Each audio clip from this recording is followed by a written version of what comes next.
Hi everybody, this is me and Falcor. I've had Falcor for about 6 months now. He is green cheek Conure. Step up, Falcor. Now, as you can see, Falcor steps up.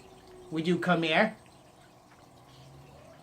I started all this training by opening his cage every single morning and not forcing him to come to me. I basically sat there with a treat and let him walk up and take the treat out of my hand. I did this every day for 2 weeks. I sat next to his cage for an hour every single morning.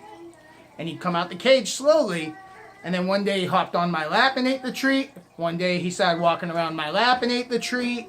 I didn't force petting him. I didn't force handling him.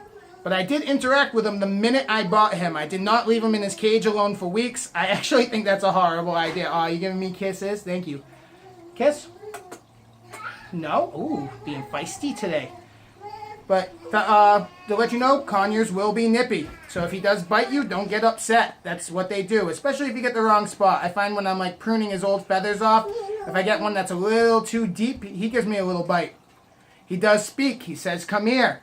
You say the words to him. He does peekaboo. He probably won't do it now that we're on camera. Come here? You gonna say come here for me?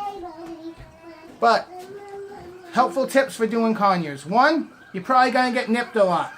It's fine though. That's what they do. He gets overexcited. He gets happy. He's going to want to nip you. Build trust with them. See? He didn't like what I did right there, so he went to bite me. He's not mad at me. He was just letting me know he didn't like that. So if you get bit, that's just letting you know he doesn't like that. It's not because he doesn't like you. He doesn't want you around.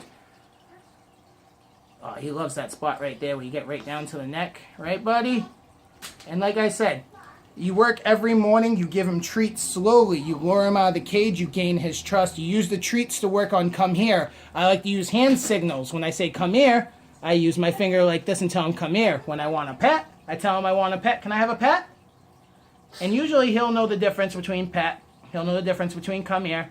We've been working on poop poop, which I hope he doesn't do it right now, but after I've been holding him for a couple minutes, I will hold him over the cage, and I will say, poop, poop, and he'll go to the bathroom, and then he'll hop back up to me.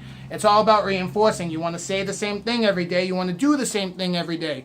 You want to make sure that he has a fresh salad every day. You want to make sure that he has a little bit of dried kibble mixed in with his fresh seed and dried fruit. But if you want to get your Conure to love you, and you want to get him to come over and see you and say hi, he flies over to me. He's absolutely lovable to death. Take your time. Treats and sit there at the edge of the cage. Don't leave him alone for weeks. You can interact with him. Just don't ever try to rip him out of the cage. Let him finally come out the cage to you when he feels comfortable. I hope these tips helped you, and thanks for watching the video.